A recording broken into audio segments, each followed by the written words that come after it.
Welcome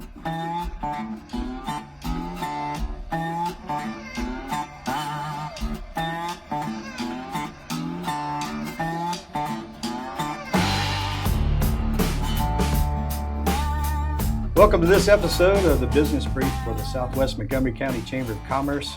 I'm Terry Albert, the president of the chamber, and I'm joined with Clint Strom from Genuine Insurance Solutions.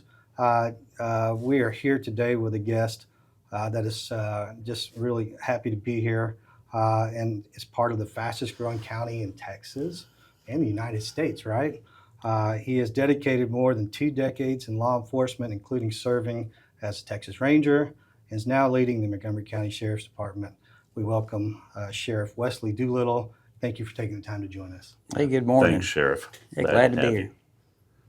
Tell us a little bit about yourself. Everybody, I think we all know Sheriff Doolittle, but tell us a little bit about your history and just kind of your story, I guess.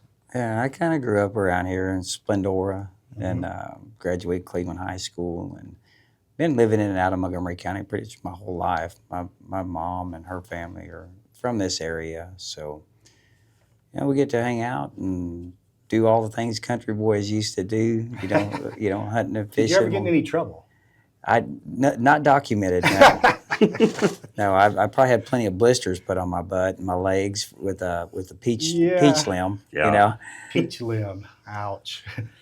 Yeah, me and Clint were talking about that earlier about public office, and said, man, I would run, but they'd have to look up all my record and see how bad I was when I was a kid. They'd have to go back to your school archives. Yeah, maybe that's all been deleted or expunged, who knows, but I wasn't that bad. But I just, it's amazing these days that, we were all young and had fun and were kids at some point, and we all grew up, right?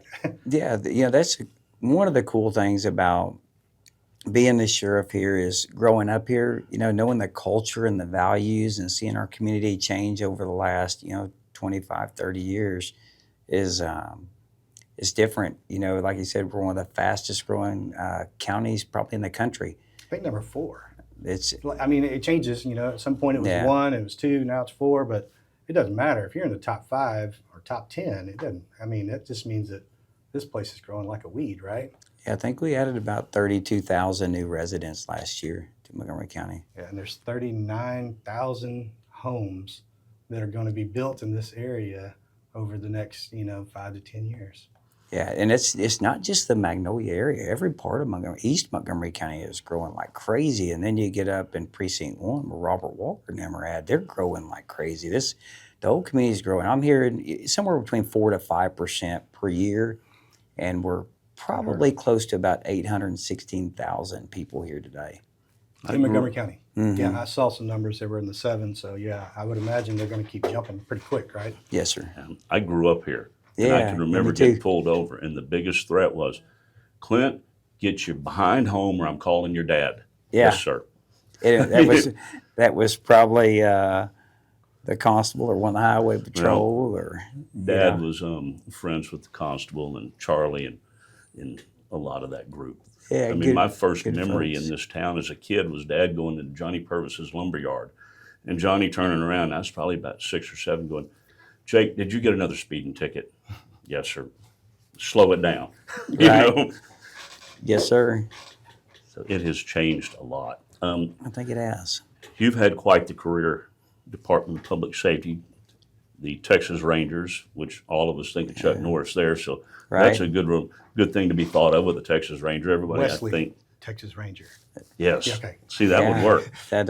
I did get a chance to meet him a couple times. As he's he lives around here. He did. He passed moved us last year, but I think around Navasota. Yeah. In Grimes County. I didn't realize his Tibet had been gone a few years too. Okay. His counterpart on the show. Co-star. Yeah. And he was a neat guy, and the Texas Rangers probably was like one of the remarkable parts of my career, the things that I've learned, when I relate that to being sheriff, thinking about like custodial deaths, officer-involved shootings, and the bad things or major things that happen. Those are easy for me to do as a sheriff. I've been there before, so it's not a real hard thing to navigate. Just working through the investigation side of things and knowing how things are working, even though I'm not doing the work per se on that end of things anymore. But when you start thinking about like talking to your community, talking to the media and things like that, it's important to know what's going on in the background, how the sausage is being made, so you can communicate that to your folks. Yeah, I would think between the state troopers, Texas Rangers, and being our sheriff, that's the same career, but that sounds like different task at each position Oh yeah, that no, you absolutely. have to obtain. Yeah, you learn a lot in each position. I think it takes about 3 years in each position to kind of learn how to do a job well, where you kind of can navigate the unknowns because of what you do know. And it was pretty cool to see that. And, one of the things I've concentrated on while in office is trying to make our roads a little bit safer through proactive law enforcement. Actively seeking out reckless and drunk drivers on our streets and roadways, and keeping our community safe. And last year, we did 16% more DWIs than they did the year before, and Well, reduced. thank you. Yeah, appreciate that, and reduce the fatality rate by about 35%. Wow.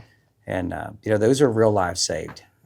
Those numbers, we can talk about statistics and numbers and things like that, but when you think about your children, your parents, your family members, that we all have to drive on this roadway together. And the safer it is, and the more comfort that we can have that the sheriff's office, the constables, the highway patrols doing their job, keeping us safe, the better we feel about our children just driving to school. Yeah. It's important we do that kind of work. Well, being in insurance, I also pay attention to numbers. People don't realize fatalities in vehicles that way outnumber people that are going after our Second Amendment rights. And when half of our Second Amendment deaths are suicide, Oh yeah. and you cut it way down, I'm not making light of it, but there's 55,000 plus deaths in vehicles, I think I read was for last year throughout the country. Yeah, and we have 249, 45, 105, 59, all these major thoroughfares coming through Montgomery County, and lots of traffic. We lost a deputy recently on 45. We're sorry for your loss. Yeah, I was we- sad. It's a hard thing for our entire community, our law enforcement community, their family, our coworkers, and things like that. So that was a really tough deal. We've only lost 4 officers in the history of the sheriff's office. Really? So that's been a remarkable thing, is that we live in a safe community. We live in a good community. And I'm proud to live here myself and be the sheriff here. So Well, tell us a little bit about that. So you've had a successful career. What made you decide to run for sheriff of Montgomery County?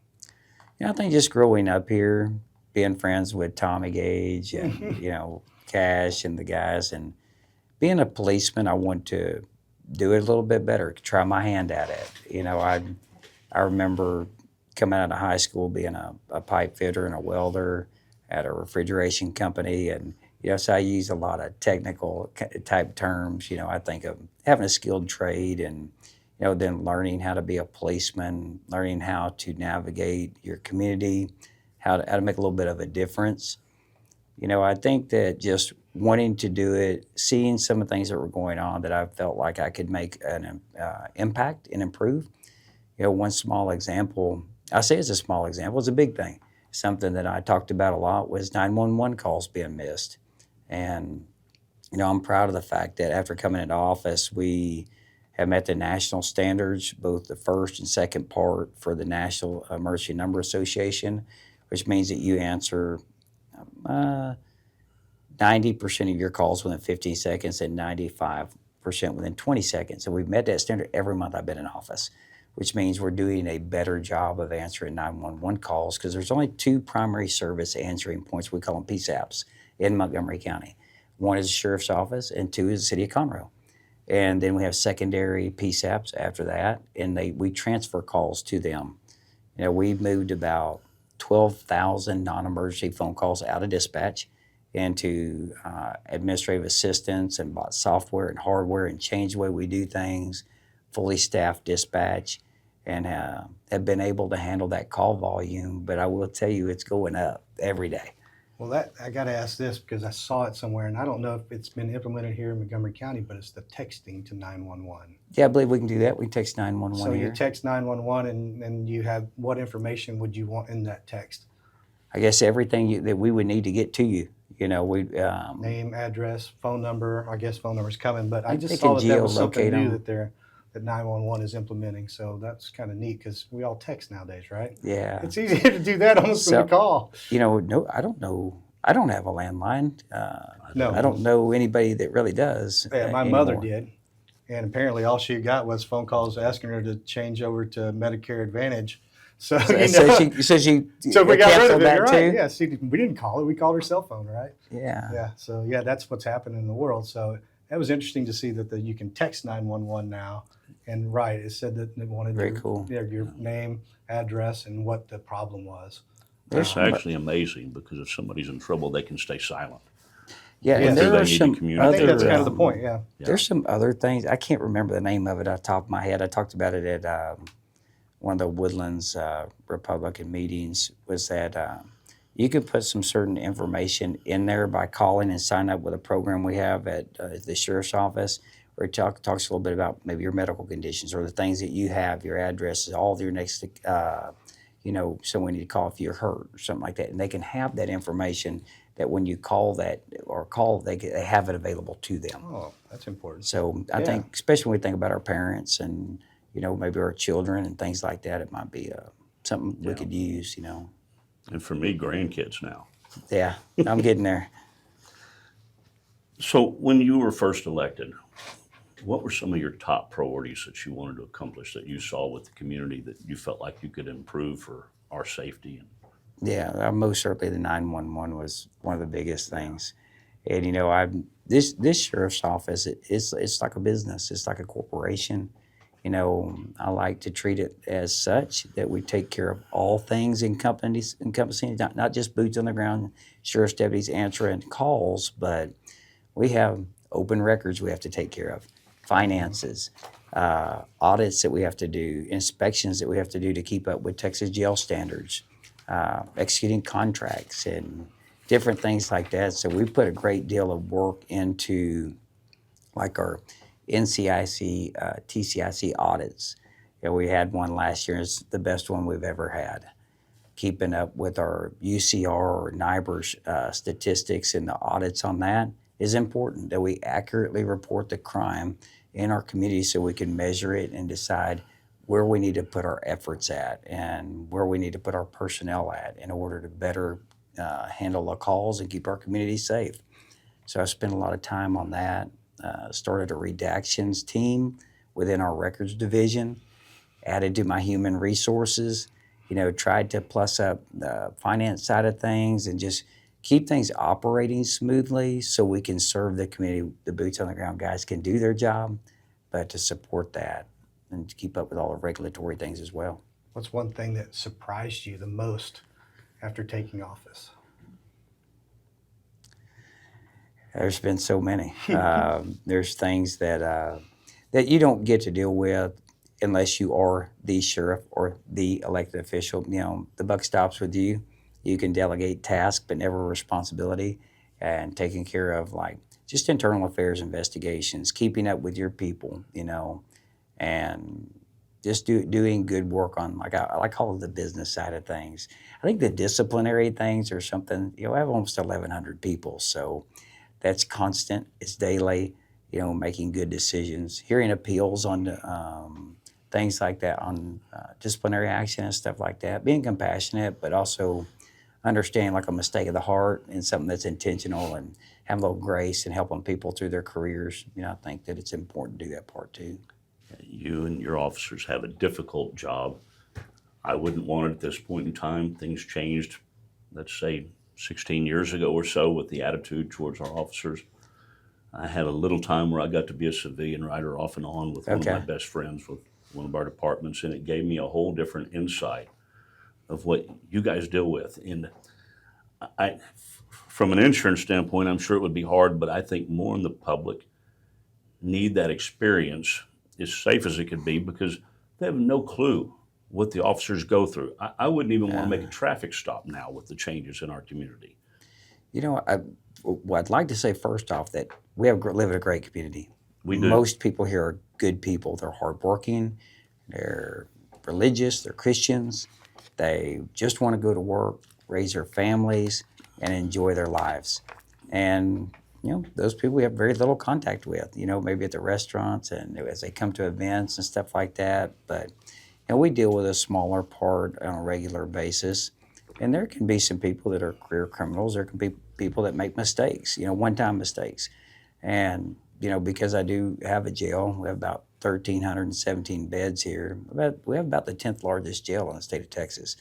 So I would tell you that most people come in there and they're in and out, and we probably never see them again. It's a smaller part of the community that we deal with on a regular basis. But I still do. I haven't done a lot of traffic stops over the last couple of years here, but a couple. I had the road rage deal right here. Yeah, I was going to ask you about office, the gun drawn onto right in front of the chamber office over here. Pretty much, right? How did that happen? Afterwards, there was an event with that same gentleman. Absolutely, yeah. He was, I think it was 2025. He committed the first homicide of the year. Yeah, after that. Same guy.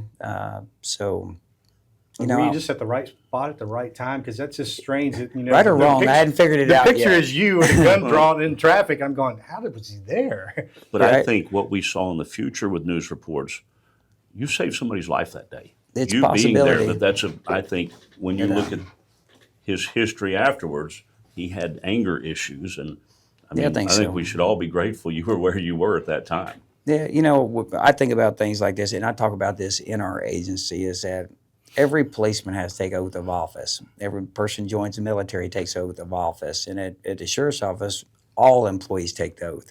Whether you're a clerk, a policeman, a dispatcher, doesn't matter, a secretary, we all take the same oath. And when you come to work there, but what it means to me and our policemen is, it doesn't matter what your position is or your job title is. First and foremost, we have to take care of people.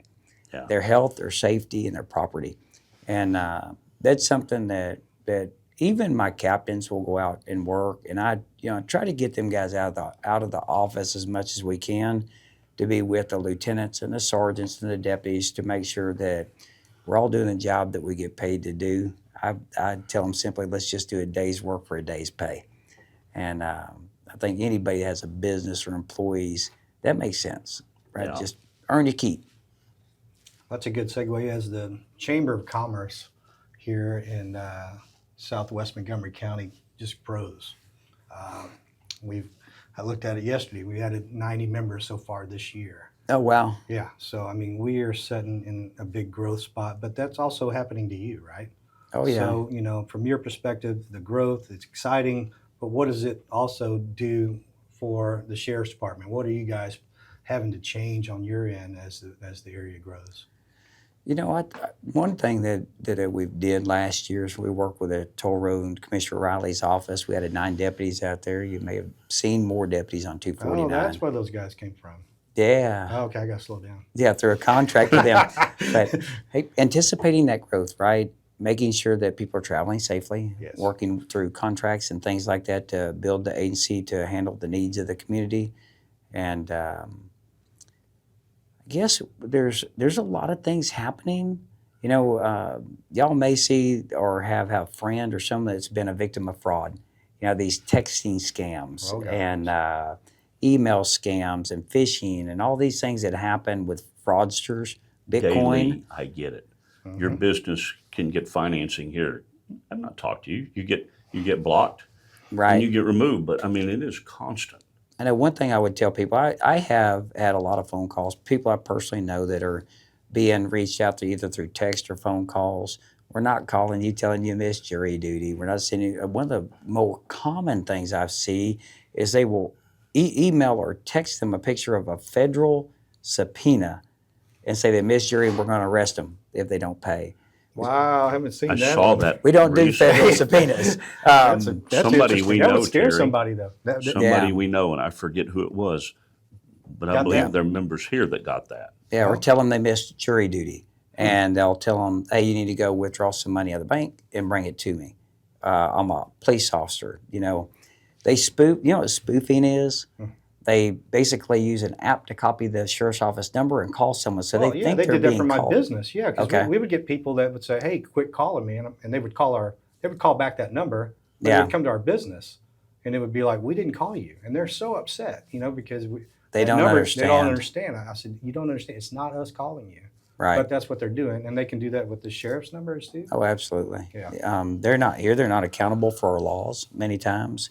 So I started a cyber crimes unit this last year. One of the guys we have was a retired FBI agent, and he had an interest in that kind of stuff. So we started up a cyber crimes unit, and I hope to continue to expand that to deal with these Bitcoin fraud schemes, these bail bond fraud schemes, and just get a 10,000 feet view of the problem, and continue to build that unit to address the needs of our community, because it is impactful. If you have someone, especially someone's retired, and they get taken for money, that's hard-earned dollars that they depend on to live.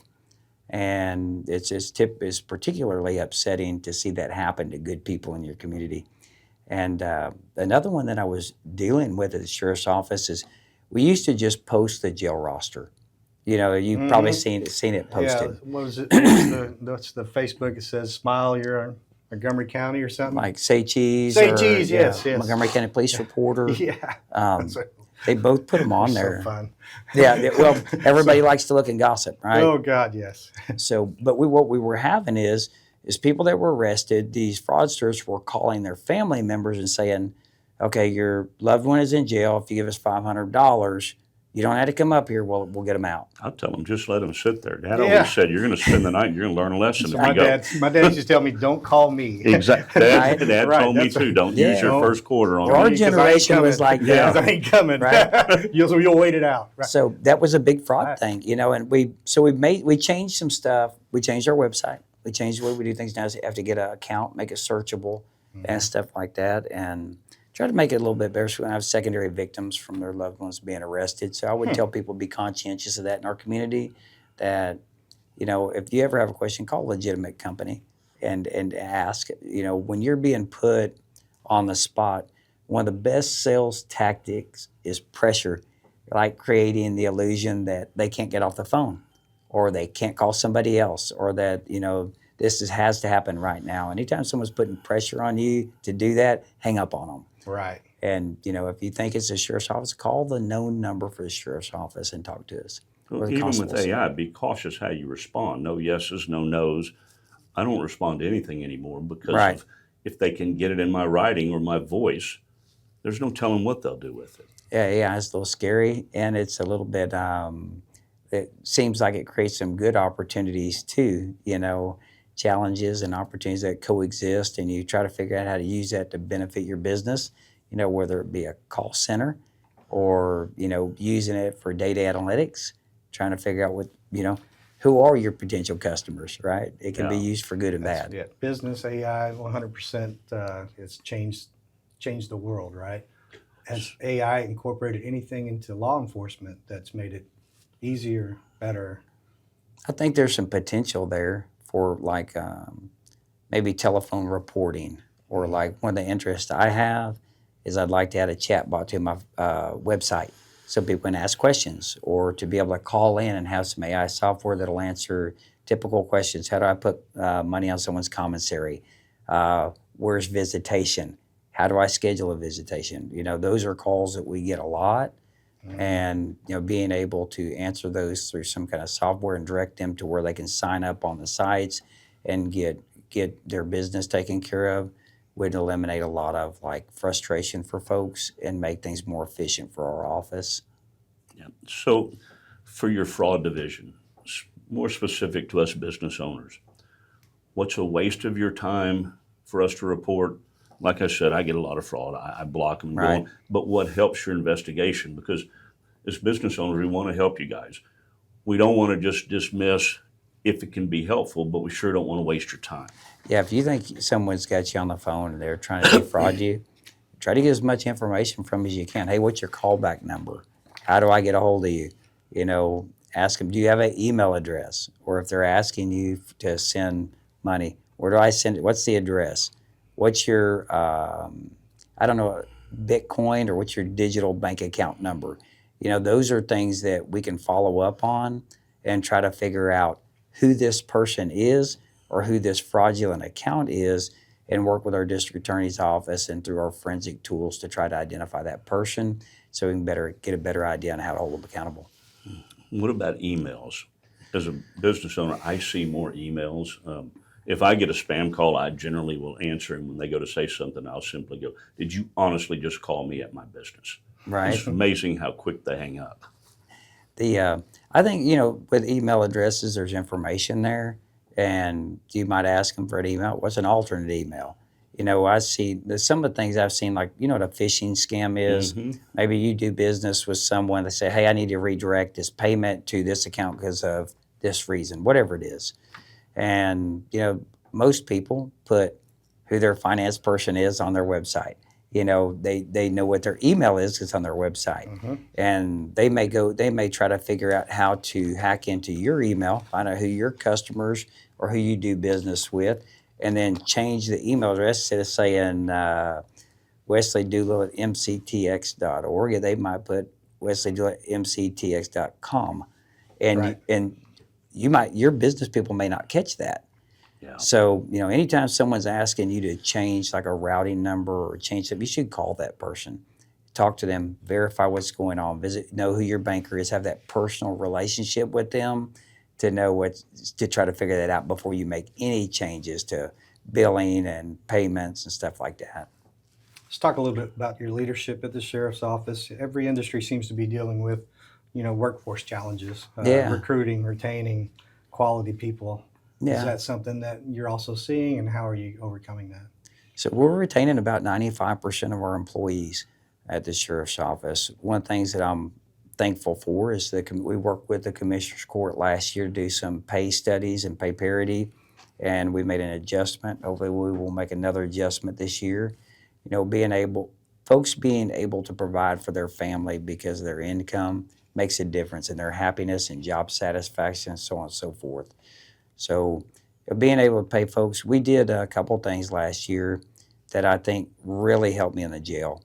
Is we did a step plan in the jail, which they'd never had. So now jailers can get, after so many years of service, they get a bump up their pay. Okay. Another thing we did was we added a civilian lieutenant position to the jail, which was never there before. So there's a path for someone that may not want to be a deputy, but they want to be a detention officer. So now they can go from detention officer to sergeant to lieutenant in the jail. And that helps with a career path and retain folks. And that was one of our biggest areas of concern when I got here, is retaining people in that jail, because it's a lot of work. It operates 365 days a year, 24 hours a day. Never stops. Never stops.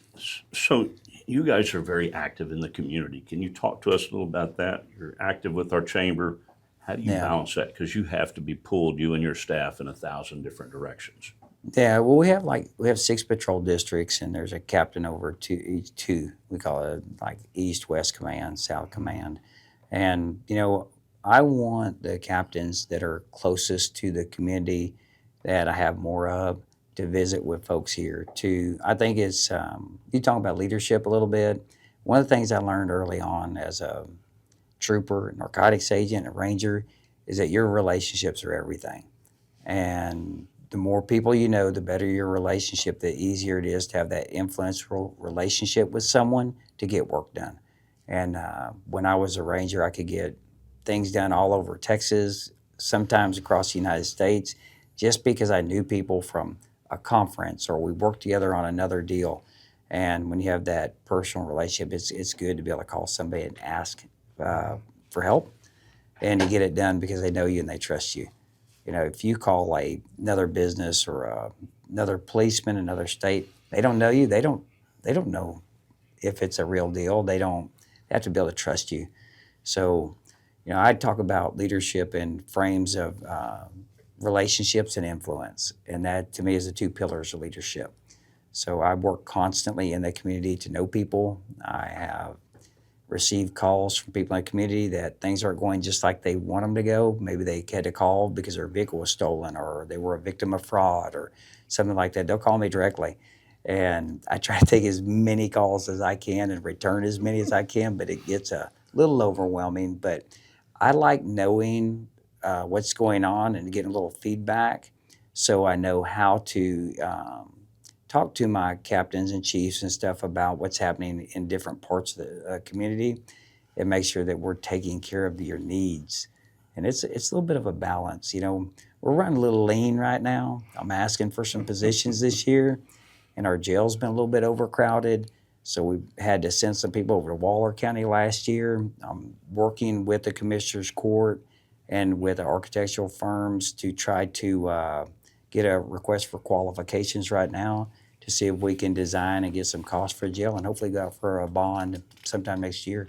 Yeah, I saw just recently, I think they were talking about I call it the Justice League, but this Justice Center and the new Yeah. jail, right? That's something that's coming down the pipe in the future, hopefully, right? Yeah. And it looked like that was going to be an amazing multi-purpose, tearing down old buildings, leaving some history, and then rebuilding all. Right. Yeah. Yeah. I talk about that a lot. Where we've been, where we're at, where we're going, our history, where we're at, and where we want to be in the future, and planning for the future. And I think it's important, not just to the businesses here for what y'all's daily things are, but to our community, to law enforcement, to prepare for the future. I think we were talking about growth a little bit. The studies I see, we'll be at 1 million people by 2032 if we continue on the path that we're on. 5 years. A couple years, which will make blink. us, so think about this. There are 254 counties in Texas. We have the 7th largest sheriff's office in Texas, in Montgomery County. Already. We do. And if you factor just the patrol side of things, we're about the 5th largest because we have places like Dallas that are mostly cities, they're incorporated. And then El Paso, and their jails are huge, but their patrol footprint is not as big as ours. Montgomery County is the largest county in Texas with over a 500,000 population that's 82% unincorporated. So the sheriff's office is the police department for Montgomery County. Yeah. So my business, we serve all of Montgomery County, and my poor guys, you can have one job over in Porter, and then one in Magnolia, right? It's like I apologize in advance. You're gonna be driving an hour between jobs, and you're still in Montgomery County, right? Absolutely. And that's crazy when you think about how big Montgomery County is. Yeah, we're 1,077 square miles. Yeah. I want to backtrack real quick. No details, but you weren't just giving lip service when you say you guys care. I had a situation that the county commissioners, I saw you at one of our fundraisers and told you thank you, got with your office. And our elected officials do care within the bounds of the law of what you can legally do. You did help, and for that, thank you. But it's not just we do this and not follow through, So I appreciate that. But I just wanted anybody listening to know, you don't just come in here and say we care about the community. You actually prove it with your actions. I find largely that the folks that I work with, our other elected officials, they do care. I think we have a great community. I think we have great elected officials that truly care about our community and want to do the right thing. Sometimes you're limited, and I will tell you too that a lot of things that I do, Clint, I have to ask my staff to take care of things, and I'm very fortunate that they follow through. When I ask them to do something, very few times do I have to follow back up and say, "Hey, did this get done?" Because they'll report back to me, "Hey, we talked to Clint. Yep, we recovered his truck. It's taken care of."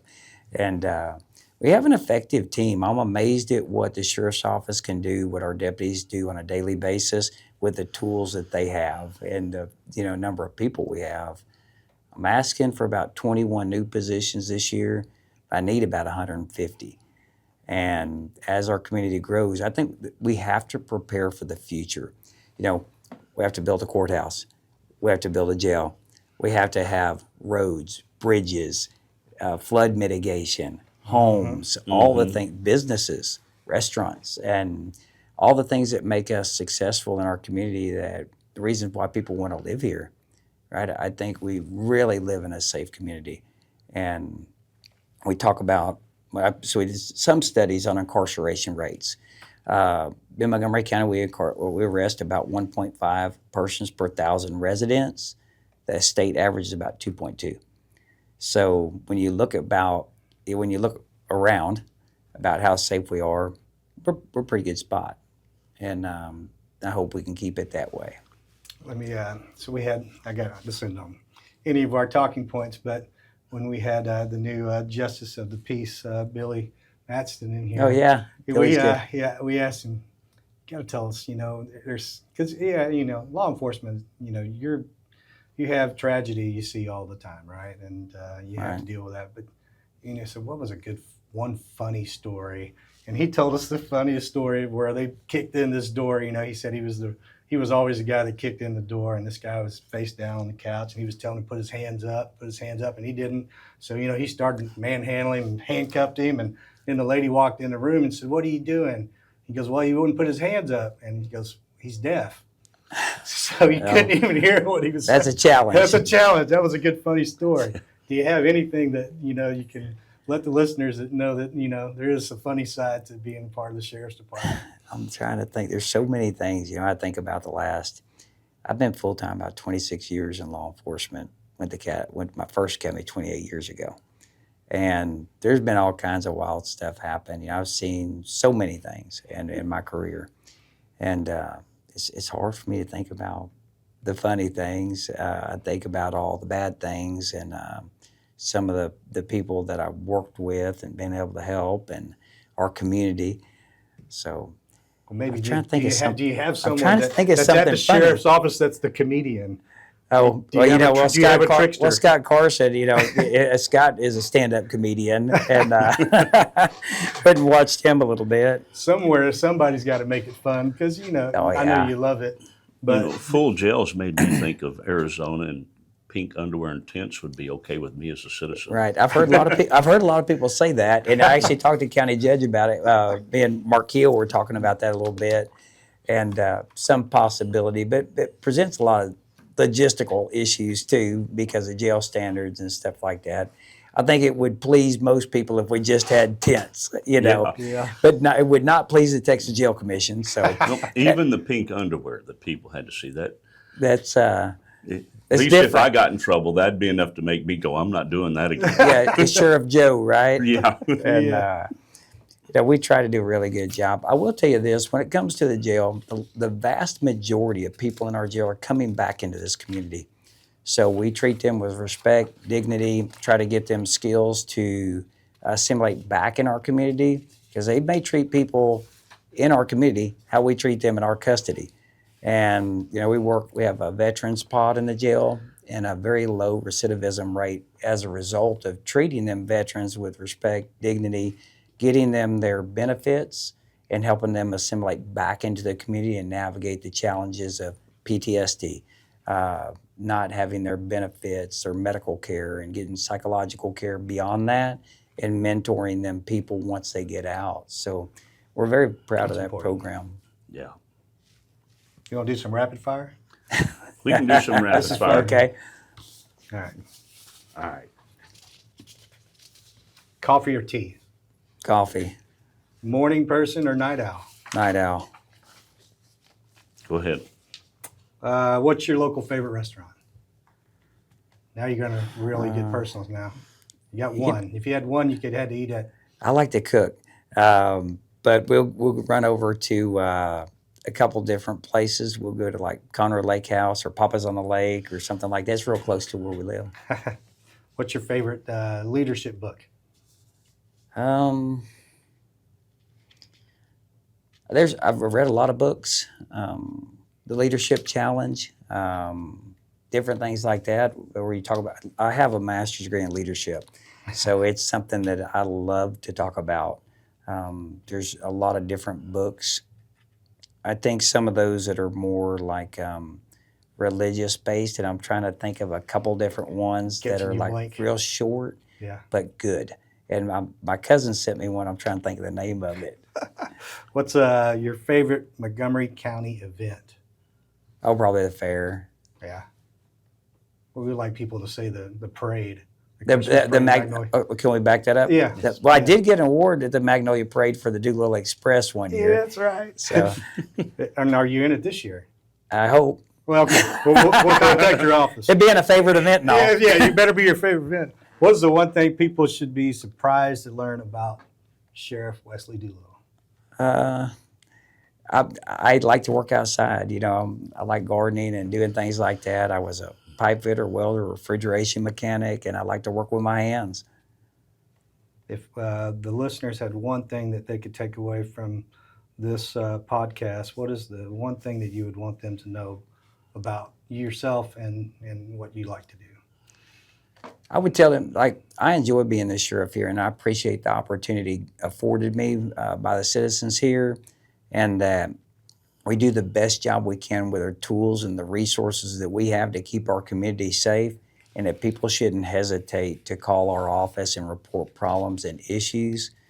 I'll tell you, throughout my career, I believe the single biggest asset to law enforcement is the community. Information solves crimes, and you know what's normal in your community, you know what's out of place in your community, and if you can help us understand what those challenges are when things are different, let us know. That way we can help you. Well, Sheriff, we appreciate all that you do for the community, your leadership. We appreciate you taking the time to come in here with us. One of the goals we had with starting this podcast is to make sure our elected officials could have a platform they could come in on. Not campaign, but do what we've done today. 100%.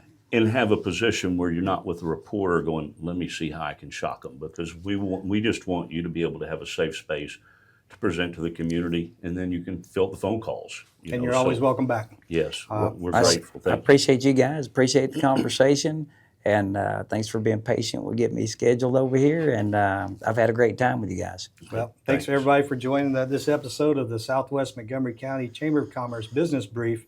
If you enjoyed today's conversation, be sure to subscribe, share the episode with friends, colleagues, and stay connected with the Chamber for more conversations with leaders in our community. Sheriff, thanks for joining us. Yeah, Clint, thank thanks you. for helping me. And until next time, guys. All right, thank y'all. Appreciate it. Thank you.